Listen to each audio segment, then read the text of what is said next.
That's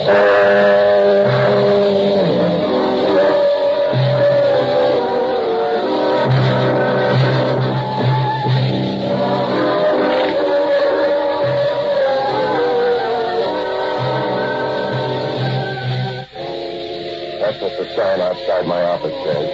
Pat Novak for hire.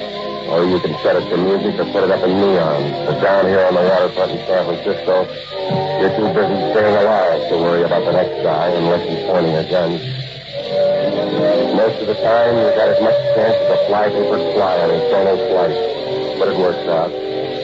Oh, I rent boats and do anything else to keep my stomach and my conscience running even. It's like juggling hot marbles on a high wire. But it's a living, and you haven't any more kick coming than a swimmer diving into an empty pool. I found that out last Tuesday night. I was sitting in my office after dinner, watching the fog stream through the gate and wrap up the bay for the night. Up on Russian Hill, the lights were just going on in the $1,000 a month apartments, and right away you got a picture of warm rooms and cold martinis. I guess I was feeling sorry for myself, so I started to page through an old address book full of bad debts and tired memories. I was getting older by the page, and the regrets were piling up around my knees when the phone rang. Novak talking. This is Father Leahy, Patsy. Are you busy? Yeah, Father. Carrying up old phone numbers. Are you reforming or angry? Neither one, Father. They just wore out. You sound sad, Patsy. You expect them to last forever? Nothing's that good. What's on your mind? I want to ask you a favor. Make it a small one, Father. I'm all out of big ones. It's a small one, Patsy, for you. Yeah, another customer told me the same thing, Father. His brother was on the way to the chair. He wanted me to smuggle in some rubber underwear. I'm asking, Patsy, not begging. Okay, Father. What do you need? Can you see me in about an hour, right after the evening rosary? When's it over? Oh, about 8:30. But don't be afraid of coming early. No, I'll take a rain check on that, Father. That's what Noah's friends used to say.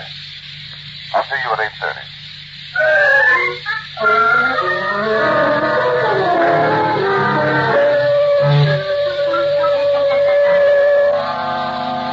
It was a little before 8:30 when I started up the steps of Father Leahy's parish church. I figured the services were over, so I hung around in the vestibule for a couple of minutes, trying to look like a part-time bell ringer. The last few people straggled out, and then an altar boy came out and gave me the high sign. He was a clean, Irish-looking little kid with a face the size of a minute and just about as young. Are you Mr. Novak, sir? That's right. You the lookout? I'm an altar boy, Mr. Novak. My name's Jake Siegel. Little fish father called me. Yeah. Well, where's Father Leahy now, Jake? He's back in the sacristy, Mr. Novak. He wants you to wait inside here. No, this'll do. I'll wait right here. No, sir, Mr. Novak. I'm sorry. Father says to be sure and bring you inside. Okay, little Jake, lead the way.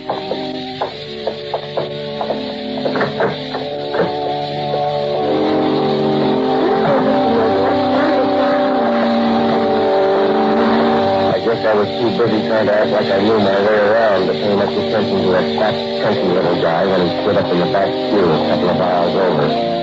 Little Jake seemed to take trouble in the air. Mr. Novak, sir. What you doing? All right, Clement, here's your payout. Then on a second. Jake, get down. Mr. Novak, look out, look out!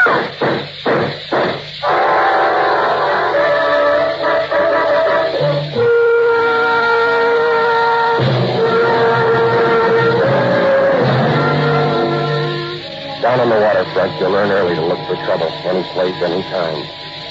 You can find it at the top of the mark or at the bottom of the bay. But this is the first time it caught up with me in the middle of a church. The lead got as thick as confetti on New Year's Eve. I spun around and I made a dive for little Jake, but I wasn't soon enough. He went down like young wheat in a hailstorm. When I grabbed for him, I must have hit my head in the base of a marble pillar or something, and things got dark for a minute. I stumbled down the aisle and into the street after the guy, but the odds were all on his side. The fog was so thick you couldn't read a newspaper with a Klieg light. I guess I covered every alley and street in the neighborhood, but it was like running after a hatful of feathers in the middle of a windstorm. Oh, I don't know how much later it was when I stopped for a minute in an empty doorway and I tried to remember what I was chasing.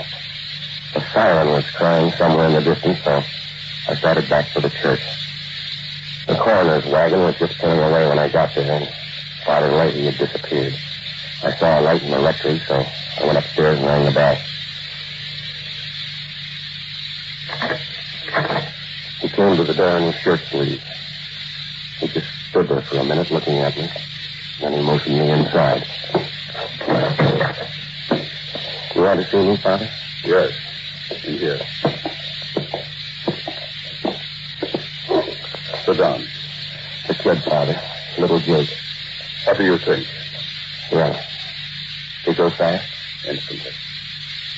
I'll get the guy, Father. I'm not asking that, Patsy.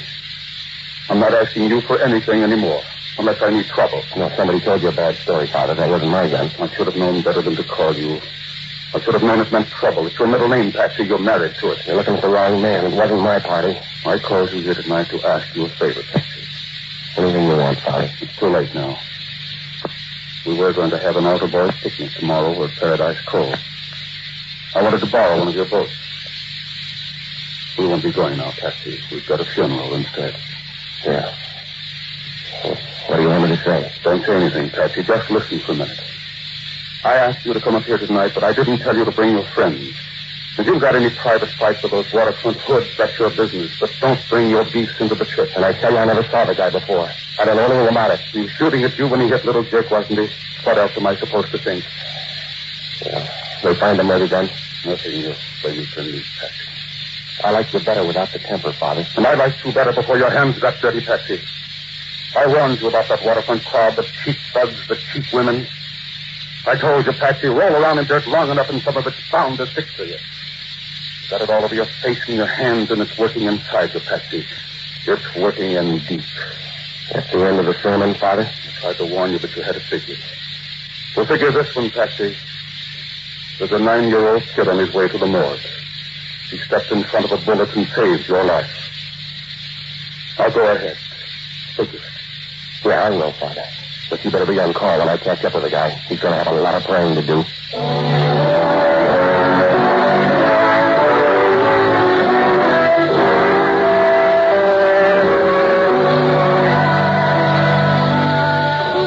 I left Father Leahy, I checked in at the church for one more look around. A couple of red-faced Irish cops in uniform were wandering around the vestibule trying to look at home and chewing gum like mad to kill the beer on their breath.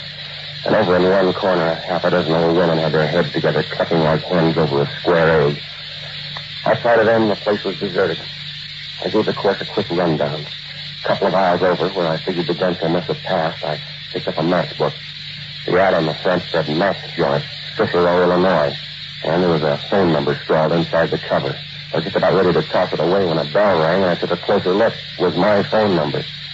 I put the matchbook in my pocket, and I started home for the apartment. Maybe the cab wasn't going fast enough because halfway there, 3 years' stock of headache caught up with me and the ceiling started to jump. Oh, the cab driver was kind, though. When we got to my place, he offered to help me as far as the curb for an extra 4 bits.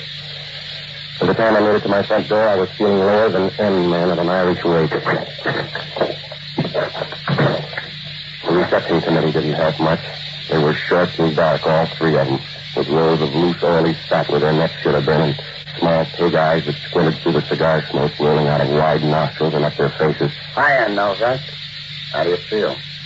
Lots better after you found the door. Hey, Jack. Novak don't like it. He'll cultivate it, Dave. No, they don't build stomachs that strong. Be nice. It's easier that way. Now, look, Buster, I don't know who you 3 pigs are. Novak. Remember, be nice.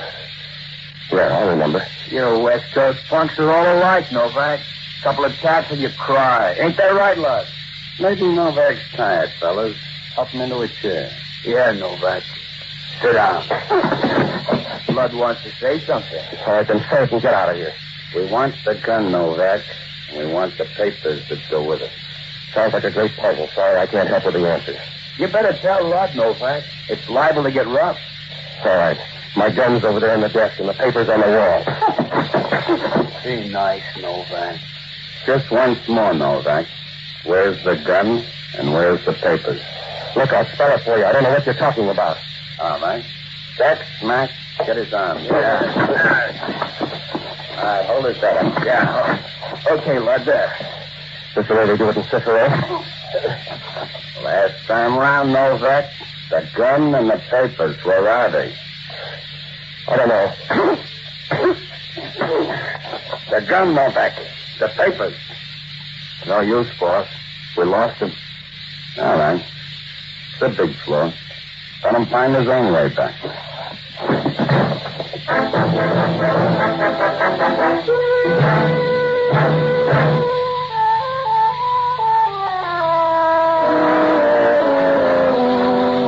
it was a long night for summer. When I woke up, the sun was bleeding through a rip in the blinds, and there was a funny smell in the room. My stomach felt like a piece of practice rope at a Boy Scout class. And then the room got noisy. You wake up slow, Novak.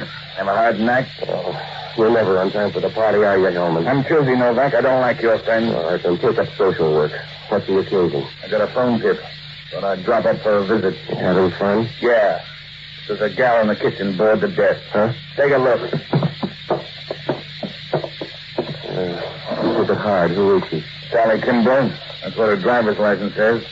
Your friend of yours? How would I know? Even her mother couldn't tell. Nice stuff, isn't she, Novak? Must have been a rough party. I wouldn't know, Hellman. I closed early. At your joint, what happened? I said I closed early. 3 gunsels were drinking my scotch when I got home about 10:30. They were anxious about a gun and some papers, and they figured I could put them straight. I couldn't, so they laid me out. Now tell me how sorry you are. I bleed for you, Novak. Now let's have it straight. That's as straight as you're going to get it, Hellman. If it's not exciting enough, try Esquire. You talk brave for a punk in hot water. I'm not going to scream till it burns. Then you better start practicing, Novak, because I'm going to burn you. You better hurry, Hellman. Your pension's catching up with you. Watch your mouth, Novak. You're not talking to your gentle friend. Now, that's hard to tell, Hellman. You both use the same technique. Now, show me the warrant before I start charging your rent. That dame's body is all the warrant I need, Novak. Now talk. How did she get so dead? I told you once. Pick up the 3 gunsels and ask them. What they look like? Like you. The size smaller. They're from the east, around Chicago. What else? They wouldn't leave their birth certificate. Go ahead, smart boy. Get in all the laughs you can. But don't ask me to con the parole board for you. Oh, I don't know, Hellman. You won't be there. Maybe I'll like prison life.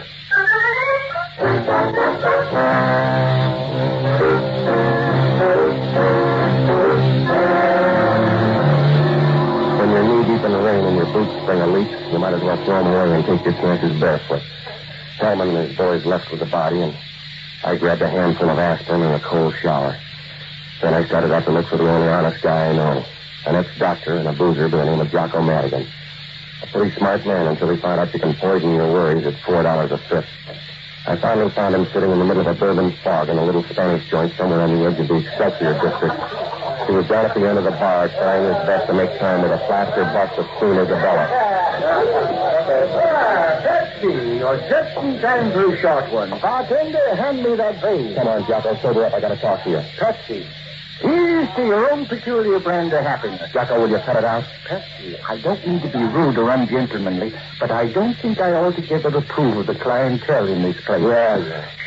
This woman next to me, Pepsi, the one with the stony gaze, she's been here ever since I came in. And I don't mean to be uncharitable, but I think she's the picture of a perfect boy. All right. Patsy, to a member of the old Castilian school, there can be no excuse for the conduct she's exhibited. Why, do you know, I was even good enough to buy her 3 rounds of Portuguese brandy, imported, mind you. But what do I get for my pains? Not even a civil thank you. All right, Jocko. I've been sitting here in the most gentlemanly way, sipping this delicate nectar in great mouthfuls and trying to keep the party going. But does she help? No. I've talked to her about politics, medicine, literature, Keats, Byron, Shelley, Nick Kenny. I even talked about the weather. Jocko, she's a statue. She's a simple oversight, Patsy. Might happen to anyone. Listen a minute, will you? I'm in trouble. You're always in trouble, Patsy, and that's the way you'll stay till you find some kind of moral rudder. You've got to find direction instead of trying to be so righteous in an evil sort of way. Get in tune with our decaying civilization. Like me, Patsy. Try tempt the fates. It's much more practical to buy off your destiny with a good fifth of Irish whiskey. You all through, Jocko? Yes. What kind of trouble this time? 3 gunsels from the east. They're shooting up the town, and I'm running front for their murder rap. Patsy, why not plead guilty? The rest might do you good. Somebody shot a 9-year-old kid, an altar boy. Oh. Where did that happen? In Father Leahy's church. The gunsel took me for somebody else and started shooting. Problem's getting bigger, Patsy. What am I supposed to do? I want you to check on a guy by the name of Mike Quinlan. Also a girl, Sally Kimbrough. Tagged by the Examiner and the Chronicle morgues and laid around the horse parlors out on Eddy Street, will you? Find out everything you can. Well, all right, Patsy, but you've broken up a beautiful party. You've disillusioned me about Queen Isabella here, and I've suddenly grown dreadfully thirsty again. Let's have 4 or 5 for the road, shall we? Later, Jocko. We haven't got time. Well, only if you say so, Patsy. But every time I leave the hallowed confines of a barroom, I'm a poor pilgrim caught up in the vices of the crass everyday world. A tattered orphan leaning disconsolately against the bitter winds of chance, tossed and buffeted about endlessly by the cruel storms of fortune. By the way, I need car fare. All right, here, $50. Patsy, refreshment. Later. Now get going, will you, Jocko? Where can I find you? I'm going to check by my office, and I'm going to see by the lady. Well, as soon as he mentions taking the pledge, that's your cue to leave. Good night, lover.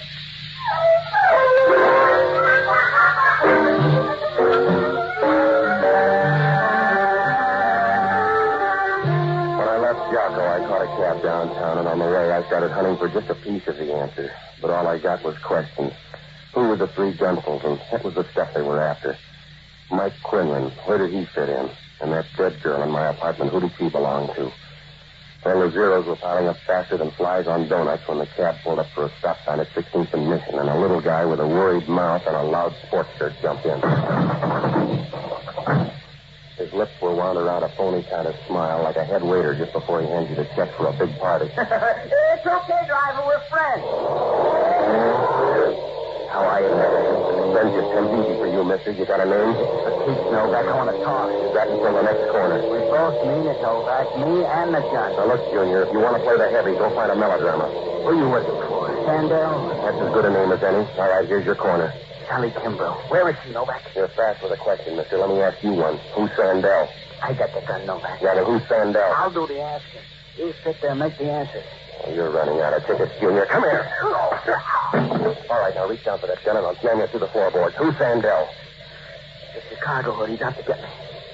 Works both ways. That's a good plot. Now, who are you? Mike Quinlan. All right, now what about Sally Kimbrough? They mopped her up off my kitchen floor this morning. Somebody's going to get Sandell. Maybe we're on the same train. What's he look like? Fat men all look alike. All right, you can leave any time now. Sure, Novak. Fare's getting high. See you later.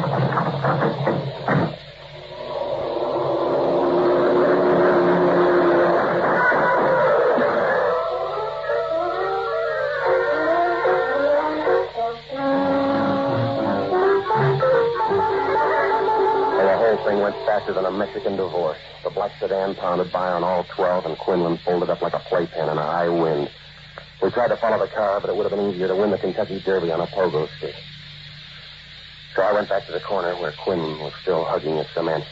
He was draped over the curb like a tired carpet, and if his suit was a brighter yellow, he could have passed for a loading zone.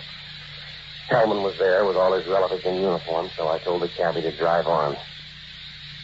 I just couldn't seem to shake the picture of little Jake when he went quiet in that shirt. Well, when I got close to a phone, I paid off the cabbie and I put in a call to Jocko. I called Newton at the Examiner morgue, and he said that Jocko had just left, so I called Breen. I asked for the guy who was drinking the cheapest whiskey in the tallest glass. Jocko Madigan speaking. This is Novak. How'd you make out? Let me tell you about these pack of newspaper men down here. Men of high birth, Pat. True breeding. They like Scotch almost as much as I do. What'd you find out about Quinlan?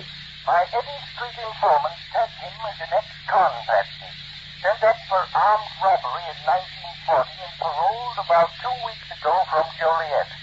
Quinlan had a few dealings with a man named Lud Sandell.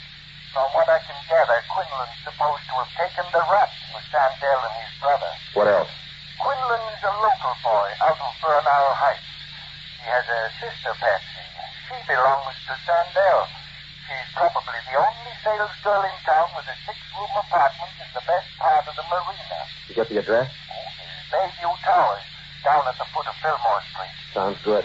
Maybe she has a friend. Did you get anything else on Sandell? The Turk Street set tells me he's anxious to set up a slot machine route. I gather he's the pushy type.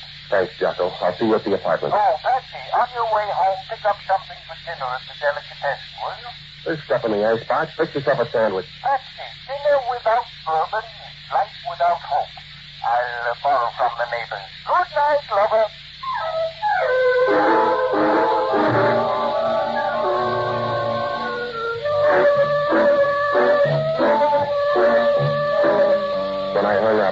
BG car out on Van Ness Avenue, and I headed down into the marina.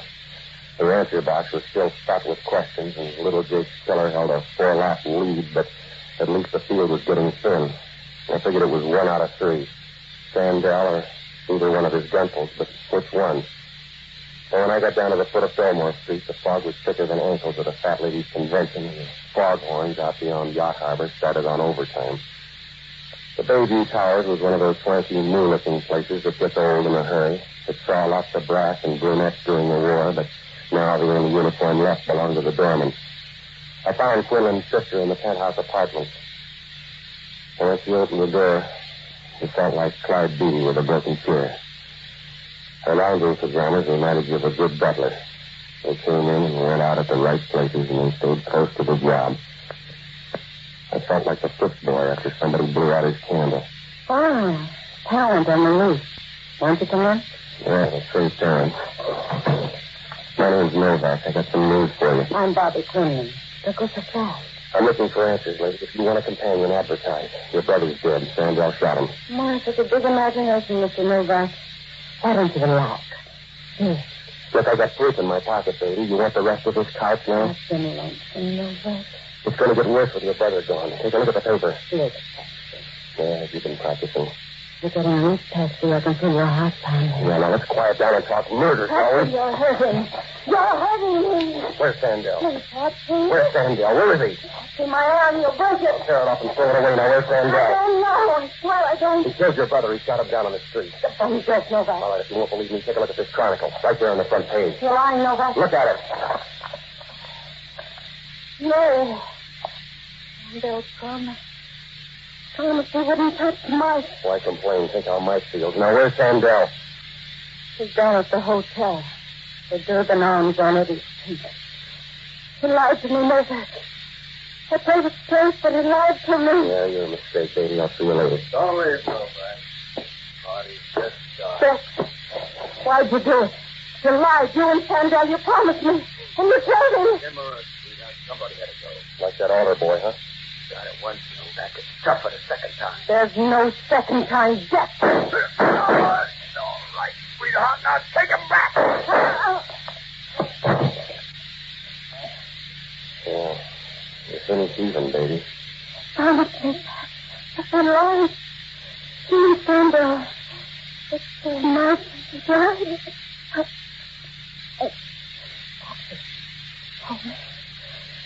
Hold me back. Sorry, baby. You make this trip alone.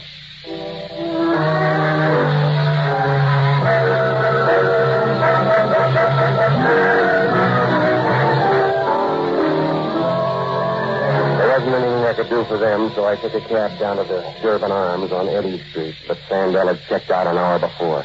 The clerk told me his baggage was still around, though, so I figured that could only mean one thing. I put in a call for Hellman, and then I grabbed the cab and headed for Father Lazy's. By the time I got up on the hill, the fog had taken a lease on most of the town.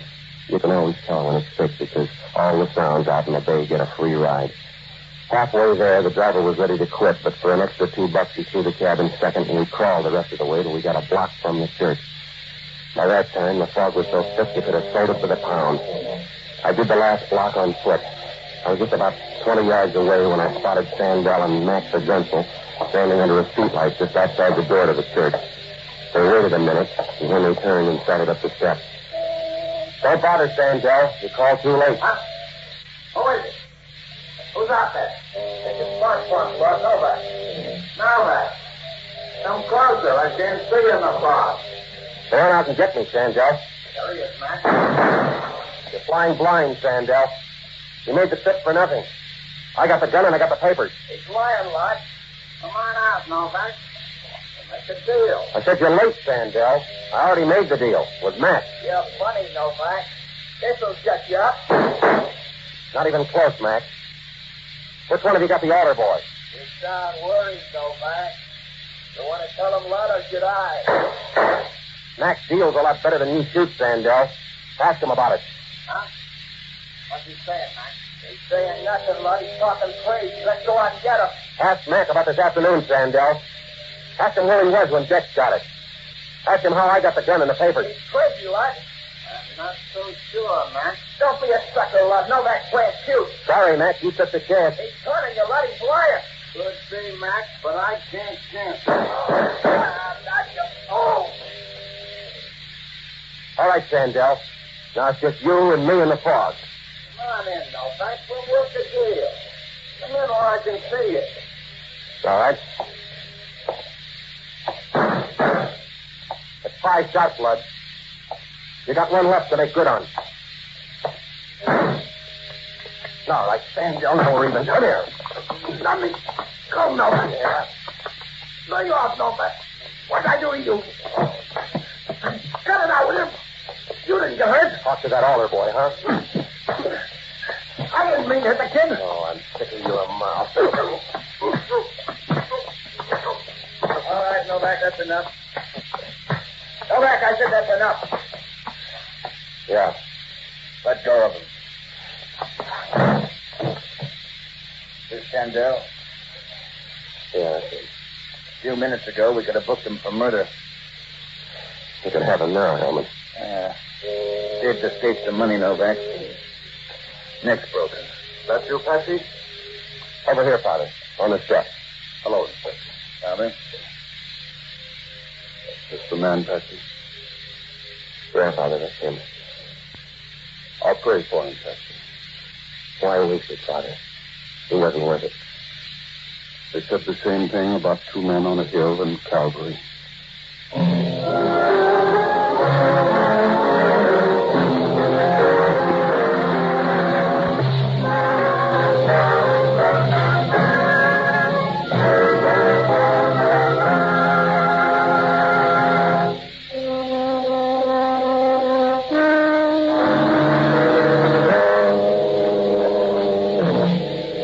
Lifted the next morning, things got lots clearer for everybody. The story was the cheap earthy kind, but then so were the characters. After Mike Quinlan joined up with Sandell and his boys back in 1940, they pulled a bank job in Chicago. And instead of cutting in Mike on the take, Sandell framed him to take the rap for the 3 of them. Then Sandell came west to operate and lined up Quinlan's sister for his girlfriend. By the time Quinlan was paroled, he was fast on Sandell's game, and he had lots to beef about. He lined up enough good evidence to put Sandell and his 2 boys away for life, and then he threatened to spill it if Sandell didn't cut him in for his share of the job and stay white of his sister. Sandell wasn't generous, and he wasn't genteel, so he played along with his tongue in his cheek and his gun in his pocket. When the time came to swap money for evidence, Quinlan picked the church for a trading ground that he decorated hid in the box of the evidence. That's where we finally found it. The deal was all set to go when something scared Quinlan off, and Sandell came in, mistook me for Quinlan, and took little Jake.